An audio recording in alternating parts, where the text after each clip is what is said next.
Hola a todo el mundo, buenos días, buenas tardes, depende de donde os estéis viendo. Bienvenidos a esta sesión que hemos realizado desde ADIC sobre el mundo de las obras hidráulicas y todo lo relativo al sector, para que podáis conocer un poco más de cerca a través de nuestros profesores y grandes profesionales todo lo relativo pues, a las obras hidráulicas, a las presas, a los canales, etcétera, y también un poco presentaros, traeros más de cerca el máster de ADIC. Entonces, bueno, sin mucho más que preámbulo, voy a dar paso a Víctor Flores.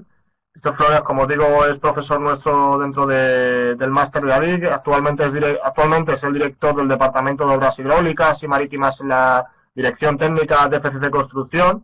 Es vocal titular en el Comité Nacional Español de Grandes Presas y miembro de los comités de hidráulicas, de hidráulica y de reducción de costes en la construcción de presas y vocal del Comité Técnico AENOR CTN 149 SC3, además de ser premio Leonardo a la innovación a las obras hidráulicas. Y bueno, pues sin mucho más que añadir, voy a daros paso con Víctor para que nos hable un poco sobre la gestión integral de los recursos hídricos. Así que Víctor, pues cuando quieras, adelante. Decía que muchas gracias por la presentación y que vamos a comentar un tema de los que estamos hablando o de los que estamos viendo en el máster de obras hidráulicas, en el primer módulo, que es la gestión integral de los recursos hídricos, ¿no? Es un tema más amplio que habla sobre la distinta normativa internacional que existe al respecto, ¿no? La gestión integral de los recursos hídricos es una serie de estrategias, en realidad, no es ni siquiera una forma, digamos, de trabajar como tal, sino es un conjunto de estrategias que han servido a partir de la Cumbre Mundial sobre el Desarrollo Sostenible, celebrada en el 2002, como veis ahí, para hacer un llamamiento a todos aquellos países en los cuales el tema del registro de las aguas, el tema del control de las aguas y el tema de los usos de las aguas no estaban en principio bien controlados, ¿no? Hay otros países que durante toda su vida han ido progresando más o menos en este tipo de conceptos, pero la falta de un consenso, digamos, en el resto de los países, en aquellos donde resulta que todavía no estaba desarrollado el tema de la gestión de los recursos hidráulicos, pues se marcaron una serie de estrategias que serían las siguientes. Las estrategias generales son, como todas aquellas del desarrollo sostenible, son muy generales, un poco utópicas, todas ellas, claro, porque digamos, digamos, orientar hacia qué es lo que queremos conseguir, y son estas, ¿no? La reducción de la pobreza, lógicamente, es uno de ellos. El afianzamiento del suministro alimentario, es decir, poner por delante de otros usos posibles del agua, que podrían ser los energéticos o los de riego incluso, aquellos correspondientes al suministro del agua de boca, que llamamos, la promoción del crecimiento económico ya como un paso más, ¿no? Conforme vayamos a ir eludiendo los problemas anteriores, todo lo que podemos ir intentando hacer un crecimiento económico, y la protección de los ecosistemas, que aquí figura como cuarta de las estrategias, pero no por ello es menos importante que las demás. Dentro de estas estrategias lo que nos encontramos es una serie de desafíos específicos que están relacionados con el agua, ¿no? Sobre qué cosas son las que nos ocurren con el agua que tenemos que de alguna forma estudiar, desarrollar y legislar incluso sobre ello, incluso financiarnos sobre ello para poder paliarlo, ¿no? Y entre ello está el exceso de agua por el control de inundaciones, los alivios de los efectos de la sequía, son temas contrapuestos, ¿no?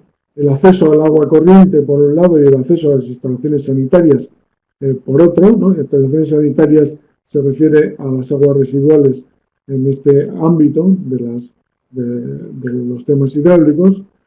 Y por otro lado tenemos dos tipos de respuestas que necesitamos dar a este tipo de temas específicos, a este tipo de desafíos, ¿no?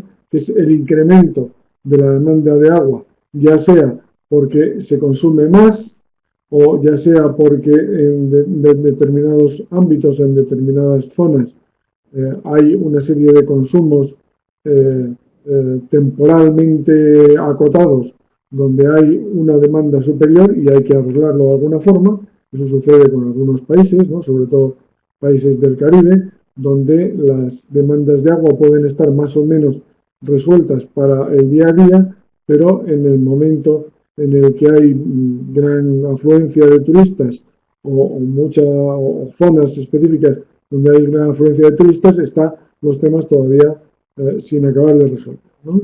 Y la respuesta a la escasez de recursos hídricos. Esta sería prácticamente la peor de todas ellas, porque es encontrarnos con que no tenemos ese recurso o tenemos poca disponibilidad de ese tipo de recurso, pues o bien porque tenemos acuíferos y están excesivamente profundos y no siempre se puede acceder a ellos, o bien porque tenemos que partir de un recurso que inicialmente es diferente, como podría ser el agua de mar, y tenemos que emplear medios para poder hacer que ese agua pueda ser útil para el resto de los recursos, ¿no? La Declaración de Dublín fue otro pilar central, digamos, dentro de la gestión integral del agua, pero veréis que es una declaración muy politizada, ¿no? Sobre todo se nota en el tercer punto, ¿no? Donde habla que la mujer juega un papel central en la provisión, el manejo y la protección del agua. Es una cosa que es muy de buenismo político, más que una cuestión real y una cuestión que podamos plantear en países donde ya haya un cierto desarrollo, ¿no? Pero bueno, está hecho un poco en el ámbito de todos aquellos países que en realidad no tenían la posibilidad ni tenían unos recursos suficientemente válidos en calidad o en cantidad y que además tenían una serie de legislaciones muy sectoriales, cada uno de los usos del agua, incluso el riego por una parte, la parte correspondiente a la navegación por otra, abastecimientos por otro lado, etcétera, incluso los temas sanitarios abordados por ministerios de sanidad directamente. Bueno, pues todo eso lo que se quiso fue intentar aunarlo y hacer algo integral, que toda el agua, tanto en todas las fases, digamos, del ciclo integral del agua, se pudieran desarrollar, ¿no? Entonces, por eso la Declaración de Dublín dice cosas interesantes, como que el agua es un recurso vulnerable y finito, esencial para mantener la vida y el desarrollo del medio ambiente, está claro, que el desarrollo y la gestión del agua deben ir basados en un enfoque participativo, es decir, involucrando no solamente a las administraciones, sino también a los usuarios, y los planificadores, digamos, serían los entes que harían, digamos, el control y la planificación general de los recursos, ¿no? Bien, y realizaciones de política a todos los niveles, no solamente a nivel estatal ni regional, sino incluso a nivel municipal, ¿no? Integrando un poco todos los usuarios a la vez, ¿no? Y el último de los puntos también es fundamental y está en casi todos los puntos de la gestión de los recursos hidráulicos, que es decir que el agua es un bien público y tiene un valor, un valor social y económico, pero es un valor. Con lo cual, esto trasladado, digamos, por ejemplo, la declaración del marco, ¿cómo se llama? El marco, la Directiva Marco del Agua Europea, llegan a decir incluso que el que contamina paga, ¿no? Es decir, que hay que contar no solamente con el valor de optar al bien agua, sino también en todos sus conceptos, es decir, contar con que la contaminación del agua también es un tema que hay que pagar y hay que repercutirlo también en el valor del mismo. Por otro lado, las claves dentro de un proceso de estos de gestión de recursos hidráulicos pasan por una serie de objetivos que hay que fijar, hay objetivos que no se deben de olvidar, no solamente los políticos y el marco legislativo, sino que necesitamos también financiación para poder llevarlo a cabo y fijar responsabilidades institucionales, que tengan las instituciones sus propias funciones. Y para eso vamos a contar con una serie de instrumentos de gestión que van a poder evaluar los recursos, gestionar la demanda, también hacer estudios sobre los cambios sociales y la concienciación también de que el agua es un recurso que se debe de abonar de alguna forma, ya sea por cánones o sea por valores, vía impuestos, digamos, ¿no? Tiene que haber también entes de gestión que resuelvan los conflictos que se puedan plantear por las distintas distribuciones del agua y sobre todo cuando intervienen otros, digamos, otros entes, además como por ejemplo serían las empresas hidroeléctricas, ¿no? Aunque tienen un uso que es menos consultivo del agua porque lo devuelven prácticamente en las mismas condiciones, no como el agua de abastecimiento y el de riego, pero es así. También tiene que regular los recursos y gestionar y intercambiar información. Esto es muy importante también porque esta gestión integral de los recursos hidráulicos lo que pretenden hacer es, pretenden porque no todo está conseguido, desde luego, es que la información y el tratamiento que se haya hecho en un país sirva a los demás para poder ver si ha funcionado o no ha funcionado. En el Comité Técnico de la Global Water Partnership desarrolló un manual para el desarrollo de cómo realizar esta gestión integral de los recursos hidráulicos, ¿no? Y al final lo que hace es hacer un cierto recorrido por los temas que hemos visto antes, hacer una gestión integrada de las aguas empleando todos los instrumentos políticos a su alcance, hacer unas reformas institucionales, financieras y tecnológicas para fomentar la actuación en todos los niveles, también considerar como unidad básica de acción las cuencas hidrográficas, esto también lo remarca la Directiva Marco del Agua, y las estrategias que vayamos a llevar a cabo que tengan en cuenta como prioritario las necesidades humanas básicas, lo cual es también lógico, ¿no? Equilibrar la necesidad de restaurar y proteger, esto es en el ámbito de la protección de ecosistemas, tenemos que hacer una especie de equilibrio entre ambas cosas, intentar no modificar los ecosistemas como tales, pero por otra parte también necesitamos valorar la protección que deben de tener el propio ecosistema frente a lo que sería la protección de las personas, digamos, dentro de un ámbito, ¿no? A todos nos gustaría poder dejar a los ríos circular tal como sería su forma natural, pero no siempre podemos hacerlo y a veces nos tenemos incluso que defender de los avatares del propio río, ¿no? Para las propias actuaciones que se vayan a llevar a cabo, buscar la máxima transparencia en todas las actuaciones que hagan los organismos políticos y las empresas privadas también. Y por último, tener en cuenta siempre que todo este tipo de estrategias tienen que ir acondicionadas, digamos, y adaptadas a las condiciones locales de cada uno de los sectores, ¿no? Con esto conseguiríamos más o menos el hacer una gestión integral de los recursos hídricos, que es una labor que lleva tiempo y lleva recursos.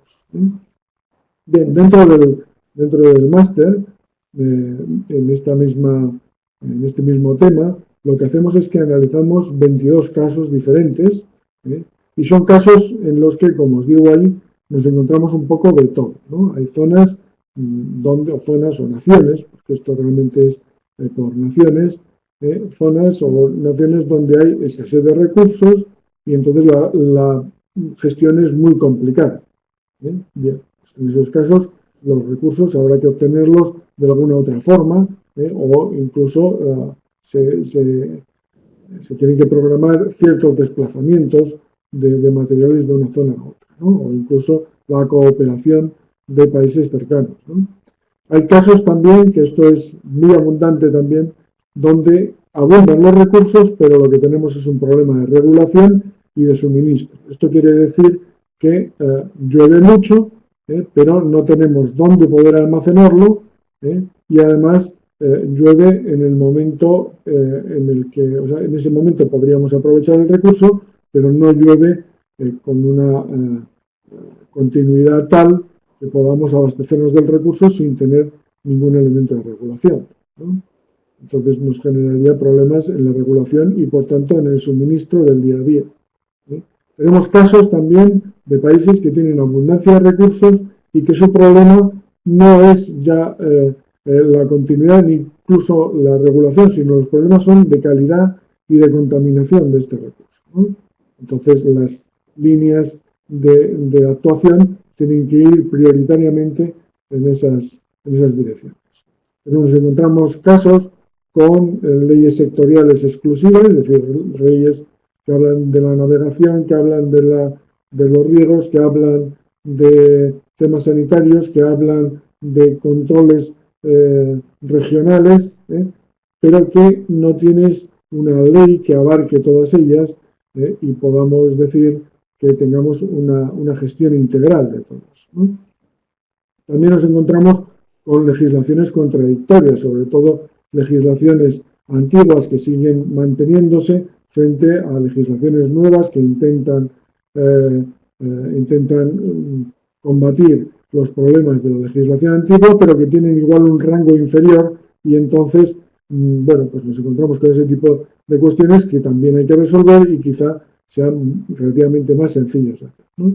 También nos encontramos casos donde efectivamente ya está hecha la regulación y la gestión a través de cuencas hidrográficas, con lo cual es un avance muy importante, y también nos encontramos con casos que tienen estándares de calidad, algo parecido a los problemas de calidad que veíamos antes, que todavía faltan por cumplir, y aunque tengamos una abundancia o no de recursos y tenga una buena regulación, ¿vale? Esto es un poco lo que vemos dentro del propio máster, ¿vale? Vemos estos 22 casos y aparte de ver primero una serie de necesidades conceptuales, ¿no? Sabemos qué es lo que necesitamos, para qué vamos a usar el agua previamente. De esas necesidades conceptuales, saber valorar más o menos qué cantidades voy a necesitar yo debido a la población, debido a la zona, debido a la precipitación, debido a la climatología, etcétera. Y después analizamos este tipo de gestiones integrales de los recursos, ¿vale? Creo que esto es todo lo que os quería comentar. Es solamente para que tengáis una visión de la forma en la que nosotros estamos tratando dentro del máster este tipo de cuestiones, ¿no? Digamos, intentar que la sostenibilidad de los recursos pues sea lo más efectiva posible. Y cómo bueno, pues muchas gracias, Víctor, por tu exposición. Ha sido muy interesante, la verdad. Siempre lo es escucharte. En este caso, puedes hablar sobre algo tan importante como es la gestión de los recursos hídricos en el mundo y qué maneras tenemos y cómo lo vemos dentro del máster. De verdad, muchas gracias. Y bueno, le vamos a despedir ahora a Víctor. Se va a tener que marchar, pero al finalizar las exposiciones, recordar que abriremos un pequeño turno de preguntas, debate, por si alguien quiere comentar algo al respecto de lo que se está viendo hoy. Y bueno, pues sin más que añadir, voy a presentar a Olaya. Olaya Mosquera es otra de nuestras docentes en el máster de ADIC. Olaya, pues, como digo, bueno, va a exponernos ahora brevemente acerca de sus contenidos, lo que imparte dentro del máster. Ha trabajado como jefa de oficina técnica en Aquagues en Galicia. Ha participado también en proyectos para la mejora y automatización de presas, auscultación y vigilancia de las mismas, explotación y conservación de mantenimiento, así como la elaboración del registro de seguridad de presas y embalses de ámbito territorial en Galicia a costa. Y bueno, es ingeniera de caminos, canales y puertos. Desde el año 2007 trabaja como técnica de la Subdirección General de Programación y de Proyectos de Aguas de la Xunta de Galicia en el área de gestión de seguridad de presas y embalses, tanto desde el punto de vista documental, la aprobación de normas de explotación y planes de emergencia, como la gestión del recurso de las emergencias en tiempo real. Y bueno, si no me dejo nada, Olaya, voy a cargarte tu presentación para que puedas empezar. Nada, un segundo, a ver que empezamos. Bueno, pues ahí la tienes, Olaya. Así que cuando quieras, adelante. Muchas gracias, Borja. Bueno, pues como decía Borja, yo imparto dentro del máster de obras hidráulicas, pues 3 temas del módulo 5 que hablan sobre la explotación y seguridad de presas y embalses. En esta webinar, bueno, por haceros así una introducción a alguno de los aspectos de los que hablo, digamos, en el máster, quería hablaros un poco de la vigilancia y auscultación de las presas y sus cimientos.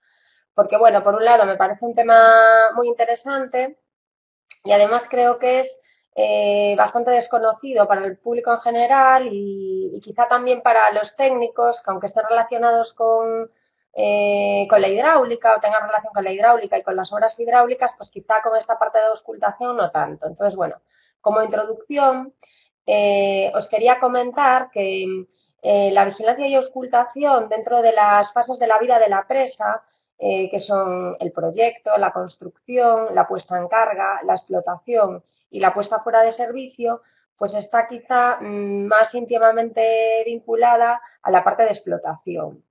Si bien es cierto que ya desde la fase de proyecto, pues vamos a tener que tener en cuenta que las presas deben contar con un sistema para el control pues, de filtraciones, movimientos y todos aquellos parámetros que nos van a determinar, digamos, el estado de la presa.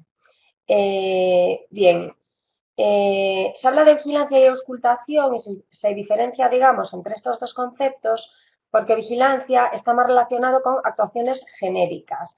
Vigilancia pues, es una inspección visual por la coronación de la presa, por la galería y que además, en general, no requieren de un personal muy especializado. Simplemente, bueno, pues un personal que tenga una cierta formación o una cierta experiencia en estos temas, por decirlo de alguna forma. En cambio, la auscultación está más vinculada a actuaciones más detalladas y más tecnificadas, en general relacionadas con los aparatos de auscultación, que son una serie de instrumentos que están instalados en la presa y que miden pues, las supresiones de los cimientos, las filtraciones, los movimientos de la presa, las temperaturas, etcétera. Todas estas actuaciones que, como digo, son más técnicas, están más tecnificadas, pues requieren de un personal ya más especializado. Las personas que van a leer esos instrumentos pues tienen que tener una cierta formación y una cierta experiencia a la hora de medir estos instrumentos. Además, quería destacar que en, digamos, los últimos tiempos pues ha tendido mucho a automatizar estas mediciones y a instalar sensores para que esto sea automático. Si bien es cierto que no podemos descuidar las lecturas manuales, ¿vale? Digamos que como veremos a continuación, toda la parte automatizada es un complemento de la auscultación, pero nunca podemos descuidar el factor humano y de que necesitamos personal que vaya personalmente a medir estos aparatos. Además, una vez que tenemos todos estos datos recogidos en campo, pues necesitamos hacer una interpretación final en gabinete, también con personal especializado en esta materia. ¿Vale? Bien. Para destacar un poco la importancia de la vigilancia y auscultación en relación a la seguridad de presas y embalses, a mí me gusta hacer referencia a las conclusiones de este informe que os pongo ahí, que es el Rapport 22, que fue presentado por el Comité francés en el 13º Congreso de la ECOL en Nueva Delhi, en 1979. Ya en 1979 se concluía en este informe que la mayor parte de las anomalías registradas en las presas francesas han sido detectadas durante las visitas de inspección, demostrando que el elemento humano es fundamental, como dije anteriormente, y no puede sustituirse, sino complementarse con aparatos que al final han de ser interpretados también por el hombre, ¿vale? Para destacar que sí que es verdad que en la actualidad tendemos mucho a automatizar las cosas, pero el hombre no se puede sustituir, en todo caso es un complemento. Y además, y esto es muy importante y yo creo que refleja un poco mi experiencia en relación a la auscultación, es que el número de aparatos y datos no debe sobrepasar la capacidad humana para manejarlos y traducirlos. ¿Qué quiere decir esto? Que a menudo nos gusta instalar sistemas que analizan todo en tiempo real, registran datos en tiempo real, cada 10 minutos y al final nos encontramos con un montón de datos difíciles de gestionar y que al final necesitamos también personal para tratarlos y para analizarlos y para sacar conclusiones a partir de esos datos, ¿vale? Entonces, no hay que perder, digamos, el control sobre el número de aparatos y datos que estamos registrando. Además, y por último, y no menos importante, debe tenerse, dice, una moderada desconfianza respecto a las medidas automáticas. Hay que pensar que las presas, en general, están situadas en lugares, aparte de que relativamente inaccesibles, tienen ambientes, o sea, están expuestas a ambientes muy húmedos e incluso expuestas a tormentas, a rayos, por lo que aunque cada vez los aparatos son mejores y tienen protecciones mejores contra la humedad y contra las descargas eléctricas, pues la experiencia nos dice que por muy bueno que sea el aparato, al final acaba averiándose. Por lo tanto, muchas veces la avería es total y entonces casi mejor porque te marca cero o te marca error y tienes que sustituirlo, pero otras veces se descalibra, con lo cual a ti te están dando una medición que no es la real. Por lo tanto, e insisto nuevamente, muy importante el factor humano, muy importante personas que vayan a medir directamente y que podamos comprobar si esas medidas automáticas pues son buenas o no. Vale. Pone ahí, perdón, que me lo estaba saltando, por usar las medidas automáticas no debe disminuirse en modo alguno la frecuencia de las visitas. Esa es otra, ¿vale? A menudo nos dicen, bueno, ahora como tenemos el sensor, pues en vez de ir a medir una vez a la semana, podemos ir cada mes. Pues no, es mejor seguir una vez a la semana. Bien, por último, os quería comentar la normativa de seguridad de presas y embalses que recoge un poco los aspectos que acabo de comentar, es decir, normativa que nos indica unas determinadas exigencias con respecto a la vigilancia y auscultación. Pues en España en la actualidad hay dos documentos principalmente que versan, que hablan sobre la auscultación y vigilancia. Una es la Instrucción para el Proyecto, Construcción y Explotación de Grandes Presas de 1967, que sigue en vigor en la actualidad, y el otro que veremos a continuación es el Reglamento Técnico sobre Seguridad de Presas y Embalses de 1996. Bien, pues la Instrucción para el Proyecto, Construcción y Explotación de Grandes Presas, como realmente está más orientada a la parte de proyecto y construcción, nos dice qué es lo que tenemos que tener en cuenta ya desde la fase de proyecto e indica que se proyectará un sistema de control necesario para conocer en todo momento el comportamiento de la presa y el terreno. Además, en todas las presas será obligatorio disponer de un sistema de desplazamientos que como mínimo deben constar de una colimación y una nivelación, es decir, de medir los movimientos en coronación que está teniendo la presa hacia arriba, hacia abajo, hacia adelante y hacia atrás. ¿Vale? En todas las presas cuya estabilidad dependa de modo notable de las presiones intersticiales, se establecerá también un sistema de medición de esas presiones, muy importante para tener también el control del cimiento, no solo de la propia presa, sino también de los cimientos. Y por último, se indica que en el proyecto se especificarán los criterios convenientes para la vigilancia de las filtraciones que en principio se prevean, así como los dispositivos para su aforo durante la explotación de las presas.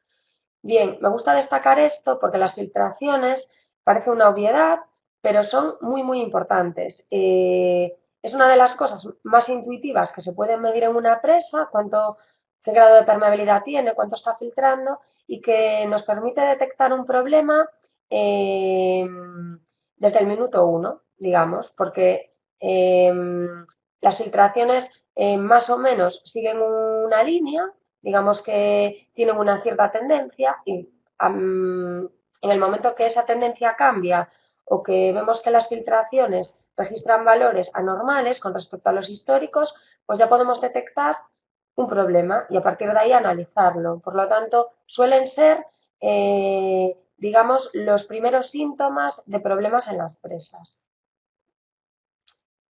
Bien, por último, el Reglamento Técnico sobre Seguridad de Presas y Embalses de 1996, dado que está más orientado a la fase de explotación, habla de las normas de explotación, que es como el libro de instrucciones de la presa, por decirlo de alguna forma. Y dice que en estas normas de explotación debe existir un plan coordinado de auscultación e inspecciones periódicas de la presa, orientado a la comprobación de su seguridad y estado de funcionamiento. Además, este plan debe señalar el alcance y periodicidad de las inspecciones, además de la composición del equipo encargado de la toma de datos, la frecuencia de lecturas de cada aparato, las especificaciones relativas a la recogida y procesado de la información y el método para su interpretación. O sea que, bueno, nos está especificando bastante todos los aspectos relacionados con la gestión de los datos derivados de la auscultación, como veis. Además, dice que el director de explotación tiene que redactar un informe anual de auscultación que recogerá los resultados de esas inspecciones y los resultados de las mediciones. Identificará las deficiencias observadas y propondrá acciones de corrección oportunas. Entonces, bueno, se está metiendo un poco más, como veis, en la parte de tratamiento de datos y de tratamiento de la información, que es un poco, está más relacionado quizá con la explotación propiamente dicha. Y bueno, hasta aquí mi exposición. Espero que os sea de utilidad.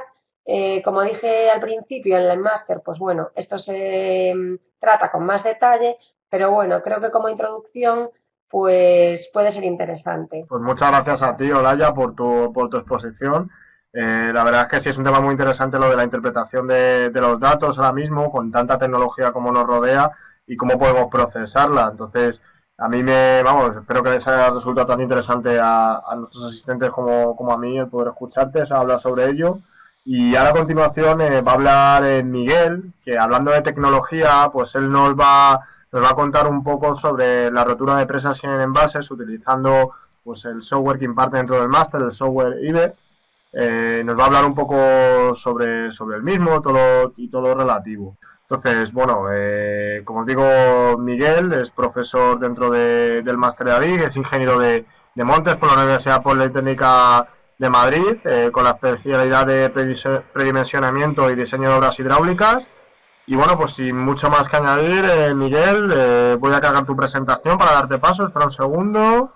De acuerdo, Borja. Muchas gracias por la presentación. Buenos días o buenas tardes, depende del país donde os encontréis. Soy Miguel de Blas y comparto docencia en el módulo 5 con la anterior ponente, con Olaya Mosquera. Yo imparto el tema del estudio de la rotura de presas mediante el software IBER. En este caso, os voy a modo introductorio, os voy a explicar 4 roturas de presas con grandes daños ocurridas en España, para luego detallaros un poco más el contenido de la parte que yo imparto.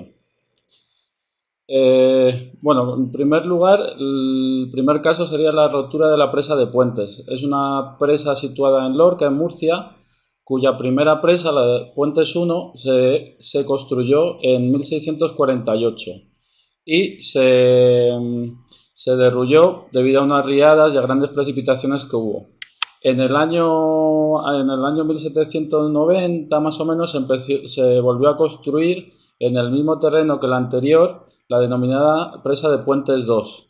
Es esta que tratamos en este caso del año 1802, cuando nuevamente otra vez se rompió debido a las grandes riadas que hubo. En este caso hubo 680 muertos. Después de la rotura, los ingenieros la estudiaron y se comprobó que había habido informes donde explicaban la mala ubicación de la presa, pero que los máximos responsables los obviaron, no los tuvieron en cuenta. Entonces, posteriormente, sobre el año 1880 aproximadamente, se construyó la presa de Puentes 3, pero aguas abajo, 200 metros aguas abajo, donde el asentamiento ya era bueno para construir una presa, no como el anterior, donde el suelo era arenoso, ¿de acuerdo? Y posteriormente, ya sobre el año 1994, en la década de los 90, se construyó la presa de Puentes 4, no porque se cayera, porque hubiera una rotura, un problema con la anterior, sino porque hubo necesidad de un recrecimiento de la presa, ¿de acuerdo? Mayor agua embalsada. Como podéis ver, bueno, en estas imágenes, la primera es como quedó la rotura de la presa de Puentes 2, y aquí, como podéis ver, es una foto bastante actual donde está más aguas abajo la presa de Puentes 3 y aguas arriba la de Puentes 4, para la cual se hizo un recrecimiento, ¿de acuerdo? El siguiente caso vamos a ir progresivamente en los años. Si veis, está el año 1802, Segundo caso es la presa de Vega de Tera, en Ribadelago, Zamora, en el año 1959. En esta hubo 154 muertos. Fue un hecho fatídico que ocurrió por la noche, de tal manera que aguas abajo, como a 8 kilómetros más o menos, había una localidad, la de Ribadelago. Y los habitantes no pudieron hacer nada por evitarlo y destruyó numerosas casas, así como hubo pérdida de vidas humanas. Como podéis ver aquí, 144 muertos. Y hasta la mañana siguiente, debido a la ubicación y a los medios que existían entonces, hasta la mañana siguiente no se pudo movilizar ningún medio sanitario, ni de urgencia, ni de asistencia hasta el lugar. En este caso, como podéis ver en estas imágenes, bueno, en este caso la presa está más o menos como cuando se produjo la rotura, ¿de acuerdo? Y en este caso, si podéis ver, en la margen izquierda es donde se produce la rotura debido a fallos estructurales, a que no fue bien construida, según los informes posteriores que redactaron los ingenieros. En esta presa no se volvió a construir ninguna. Actualmente está como lo podéis observar aquí. El tercer caso es el accidente de Torrejón. Este a lo mejor os suena algo más, ha sido más mediático y yo creo que salió hace poco, se cumplió hace poco en el aniversario. Fue el accidente de Torrejón, que se produce hay una doble presa en la unión del Tietar con el Tajo. Un poco antes está la presa de Torrejón Tietar y Torrejón Tajo, ¿de acuerdo? Hay un acercamiento ahí de los ríos Tajo y Tietar, casi en la desembocadura del Tietar, y luego se vuelven a separar para aguas abajo el Tietar de desembocar ya en el Tajo. Este accidente fue en el año 1965 y en este caso hubo muertos, bueno, 54 o 70 muertos. Luego os explico por qué esta diferencia de datos. En este caso la presa estaba casi totalmente construida y fue en octubre y hubo una época de grandes precipitaciones. Entonces quisieron comprobar si los aliviaderos funcionaban bien, con el fatal suceso de que en un aliviadero, debido a la presión del agua, se rompió una compuerta y una rejilla, y el agua pasó a un canal de unión entre las que os he dicho, la presa de Torrejón Tietar y Torrejón Tajo, donde había trabajadores trabajando, terminando las obras, los cuales, como podéis comprobar, pues fueron los que murieron. Esta presa sigue actualmente en funcionamiento. Se corrigieron los problemas y se hicieron obras y actualmente está en funcionamiento las dos presas, la de Tietar Torrejón y Torrejón Tajo. En este caso os comento lo de las pérdidas de vidas humanas. Es que ha habido disparidad de opiniones y nunca la información, debido al periodo que atravesaba España, la información no fue facilitada muy bien. Entonces, depende de medios, unos hablan de 54, incluso algunos lo elevan hasta 70 muertos. Hubo gente, por ejemplo, que estaba fuera, hubo gente que estaba dentro de conducciones cerradas que no pudieron salvarse, y por contra hubo gente que estaban fuera que, aunque les pilló la riada, por suerte pudieron salvarse, orillarse, ir a las márgenes y se salvaron, ¿de acuerdo? Y el último caso que os voy a presentar es el de la presa de Tous, que es seguramente el que más podréis conocer todos, en Valencia. Ocurrió durante unas grandes precipitaciones en el año 1982, el 20 de octubre, creo recordar, donde las obras de la presa ya estaban terminadas, pero todavía no había entrado en explotación, si no recuerdo mal. El problema no fue uno, sino que hubo un concatenamiento de dificultades y problemas que llevó a este desastre. En primer lugar, se produjeron unas precipitaciones muy grandes debido a la gota fría, a lo que actualmente se conoce en meteorología como las danas, donde cayó pues creo que se calcula como unos 700 milímetros en una gran superficie, pero en poco tiempo, lo cual es muchísimo. Y por un lado no se avisó convenientemente de estas grandes precipitaciones, Por otro lado, cuando quisieron poner en funcionamiento aliviaderos y compuertas de la presa, no pudieron porque falló el sistema, debido a que el mantenimiento no era el óptimo. Y cuando quisieron hacer funcionar el grupo electrógeno para que funcionaran estas compuertas, ya fue demasiado tarde porque la sala donde estaba inundada, lo cual imposibilitaba el grupo electrógeno. Por tanto, se dio una concatenación de hechos que llevó a la tragedia, que al final el agua embalsada no podía desaguar por ningún aliviadero que tenía la presa hasta que la superó por encima y era una presa de materiales sueltos y la fue destruyendo poco a poco, hasta que al final soltó todo lo embalsado y se produjo una gran riada que está cifrada más o menos en Alcira, aguas abajo, en 15.000 metros cúbicos por segundo. En esta se produjeron 25 muertos.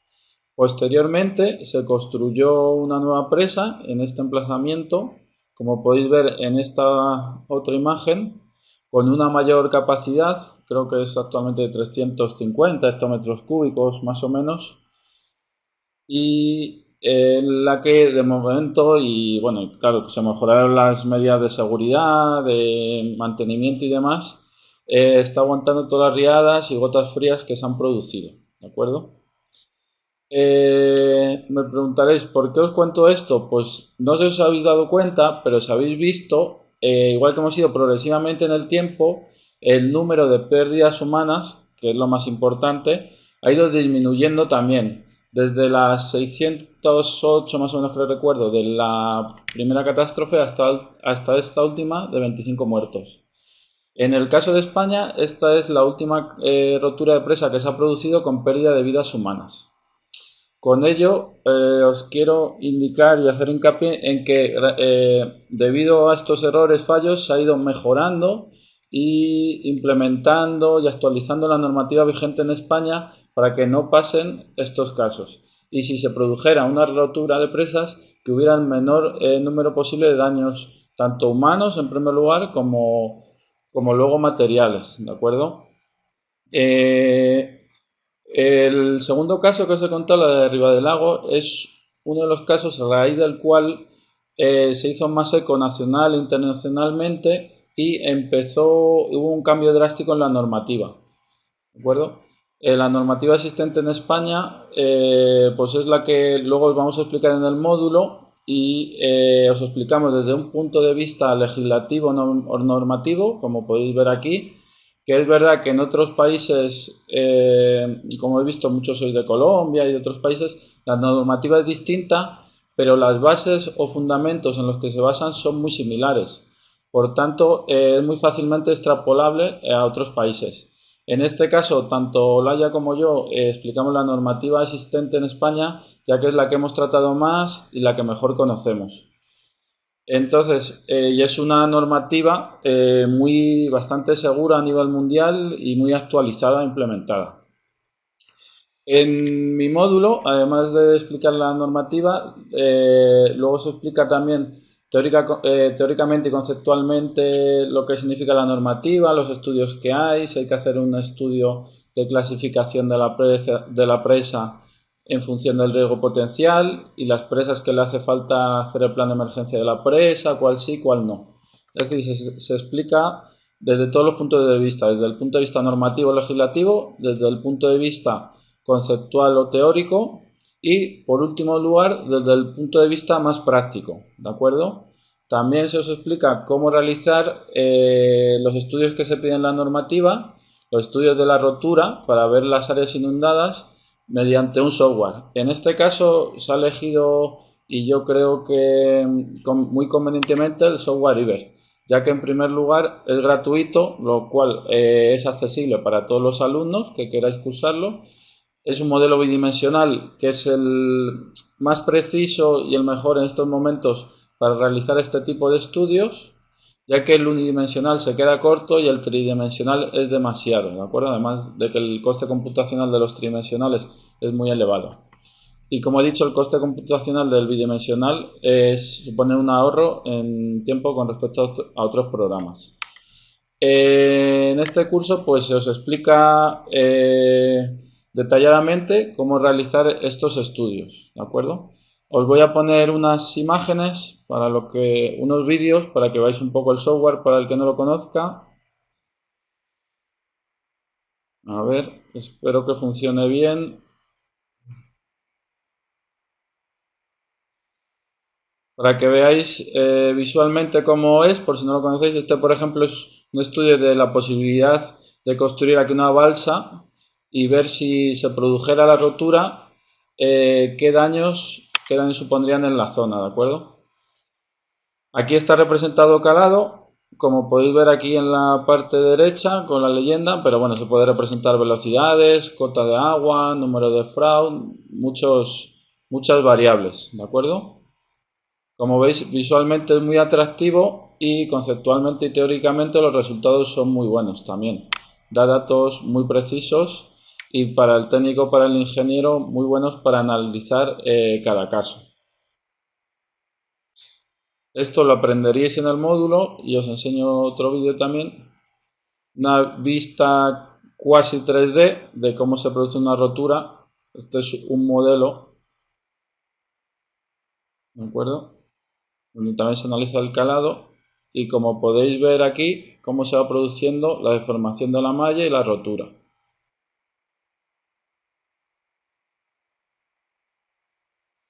Y a ver, espero que lo hayáis podido ver bien, si no luego me comentáis. Y pues nada, animaros a todo el que esté interesado en estos temas a realizar el máster. Yo creo que es muy interesante y lo importante, yo también que he recibido cursos, es que es bastante práctico, yo creo, y que se da desde todos los puntos de vista, desde el normativo, desde el teórico conceptual y desde la parte práctica. Y eso, yo creo que los docentes tenemos bastante experiencia y conocimientos y ya pues depende de vosotros que nos explotéis un poco y os sepamos enseñar todo lo que os hace falta. Así que nada, muchas gracias por vuestra atención. Vale, pues muchas gracias, Miguel. Estabas comentando ahora mismo sobre la atención de los docentes y precisamente sobre eso quería hablar y que la gente que un poco que no nos conozca, no conozca el máster, pues pueda ver de qué va eso de la atención de los docentes, cómo se va a desarrollar el máster, qué herramientas utilizamos en EADIC para que nuestros alumnos pues puedan adquirir los conocimientos que demandan. Pues bien, en el máster del que nuestros profesores que están aquí hoy con nosotros pues imparten formación, se realizan videoconferencias como la que estamos realizando ahora mismo a lo largo de todo el máster, vaya. O sea, cada semana tendremos una videoconferencia con vosotros en el cual se explicarán pues conceptos relativos a lo que se ha visto a lo largo de la semana a través de la documentación que se os facilita. También podréis tener videoconferencias como la que Miguel acaba de ponernos ahora mismo sobre el tema del software Iber. O sea, se ven, ya os digo, a lo largo de todo el máster. Ahora mismo ha sido una pequeña muestra, pero pensad que en el desarrollo del mismo pues tendréis un tiempo de próximo a hora y media en el cual se os enseñará en directo y podréis preguntar dudas al docente sobre cómo hacer esto, cómo hacer lo otro, etcétera, resolviendo todas esas dudas que os puedan surgir. Además tenemos foros de debate sobre cada webinar, en el cual pues si luego surgen dudas relativas al visionado de la misma, la cual os digo que se graba por si queréis revisualizarla, si surgen dudas podréis comentarla abiertamente con vuestros compañeros y con el docente para en definitiva pues resolver cualquier duda que surja y que no os quedéis con nada en la cabeza, sino que todo se pueda resolver y que pues que sea un poco algo que fructífero para desarrollar vuestro conocimiento. Foros técnicos en cada tema, como os digo, también dentro de cada tema os aporta una documentación y si surge dudas respecto a esa documentación o respecto a los ejercicios prácticos que se realizan, podéis comentarlas en los foros técnicos de debate que os facilitamos. Esto es muy interesante también porque, como habéis visto, mucha de la gente que está aquí hoy presente es gente de distintos países. Entonces, el que tengáis esos debates es muy interesante de cara pues, a conocer distintos puntos de vista en distintos lugares del mundo. Mensajería interna personal, pues si decidís hablar en privado con el docente sobre una duda más concreta, más desarrollada, podréis utilizarlos en cualquier momento, en cualquier lugar. O sea, el docente estará a vuestra disposición para resolveros cualquier duda. Además de ello, una vez realicéis las prácticas dentro de cada uno de los temas, tendréis una retroalimentación. Esa retroalimentación el docente os hablará de en qué puntos habéis fallado o qué puntos están bien y qué debéis mejorar para poder aplicarlo en vuestra vida profesional. Y bueno, también llegados a este punto, creo que tampoco, bueno, no me he presentado, yo soy, es verdad que hemos llegado hasta este punto, no me había presentado, yo soy Borja Manzano Hidalgo, soy responsable de calidad y desarrollo dentro de los programas formativos de ADIC y bueno, pues aparte soy ingeniero civil, como muchos de vosotros, aparte de máster, magíster en dirección de proyectos internacionales y diseño de carreteras y conservación. Y bueno, pues quería comentaros también, llegados a este punto, ¿por qué ADIC? ¿Por qué somos garantía de calidad y de formación?